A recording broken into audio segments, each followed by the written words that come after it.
Sharqi Turkistonda asir elingan Uyg'urlar Xitoyning ichki o'lkalariga yo'tkalmoqda.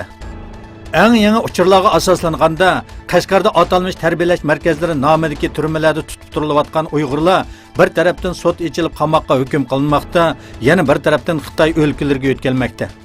Birlashgan Davlatlar Tashkiloti Kishilik huquq komitetining Sharqi Turkistondagi kishilik huquq tajovuzchiligini tekshirish haqidagi talabidan keyin tutqun qilinganlarning ichki o'lkalarga yo'tkalishi diqqatni tortmoqda. İran, Amerika ve Saudiya Arabiston Tashqi ishlar ministrligining Tehron doiralariga aloqador bayonlarga norozilik bildirdi. İran Tashqi ishlar ministrligi bayonotchisi Bakram Qosim, Amerika İran haqidagi asossiz so'zlarni qilishdan o'zini tortolmadi dedi. Afrikada har yili oz deganda 20 ming kishining g'aljirlik kesil sababli hayotidan ayrilganligi aniqlandi. Dünya Səhiyyə Təşkilatının məlumatlarına asaslanganda Afrika qit'asida har yili oz deganda 20 ming kishi it va boshqa hayvonlarning tishlashi sababli g'aljirlik kesil virusi bilan yo'qolinib hayotidan ayrildi ekan. Bu masalaning hayvonlarga g'aljirlik kesilining oldini olish vaksinasi urilmaganligi sababli yuz berilayotganligi ma'lum.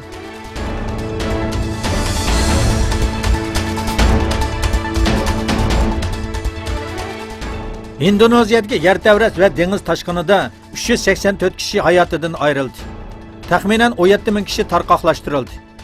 Jiddiy holat e'lon qilingan rayonlarda 29 kishining g'oyib bo'lganligini bildirgan Davlat ofat boshqarish idorasining bayonotchisi Nugroho yer tavrash va orqadan yuz bergan dengiz toshqinidan ta'sirga uchragan rayonlardagi aholilardan kelgan uchurlarga asoslanganda 29 kishining yo'qolib ketganligini dedi.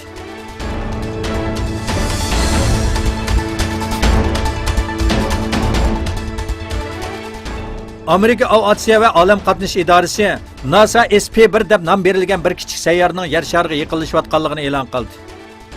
Egilinishcha bu sayyoraning qanchalik cho'ngligi noma'lum bo'lib, NASA shirkati uning uzunligining 70 bilan 160 metr orasida ekanligini mo'ljallamoqda. Uning egizligining donliq Big Ben soat munorining egizligidan mo eshib ketadiganligi bildirildi.